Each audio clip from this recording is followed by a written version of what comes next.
Idan mutum ya yi sata a wannan garin to hukuncin da ake masa shi ne a yanke masa hancinsa da fuskarsa a bar shi kenan hukuncin.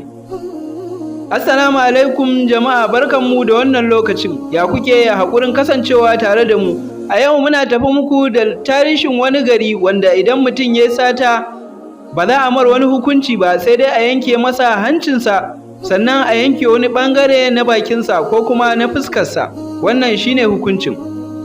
Kowa dai ya sani duk wani ɓarawo ko kuma wanda ya ɗauki kayan wani, idan har an kama shi to ana yi masa hukunci daidai da laifin da ya aikata cikin kowace al'umma ne. Wasu idan sun kama ɓarawo to za ku ga dukansa kawai suke yi, wasu kuma suna yanke masa hannu ne, yayin da a wani garin kuma idan suka kama ɓarawo to kuwa shi kenan shi, domin kashe shi za su yi.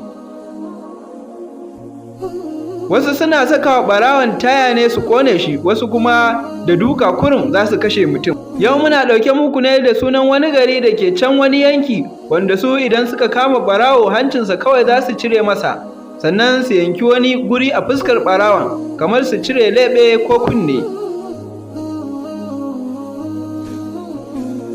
Rinakula shine sunan garin da ake wannan hukuncin, kuma garin yana can a ƙasar Egypt.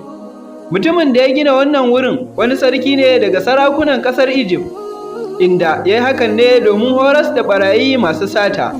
Hasashe ya nuna cewa dukkan mutanen da ke wurin suna rayuwa duk ɓarayi ne, domin sun taɓa yin sata. Don haka duk za ka ga bakinansu ko hancinsu a cire.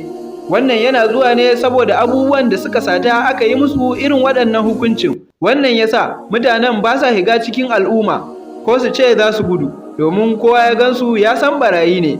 Don haka suka tsaya suna rayuwarsu a nan. To jama'a, a nan za mu dakata, ku kasance tare da mu a wani sabon shirin.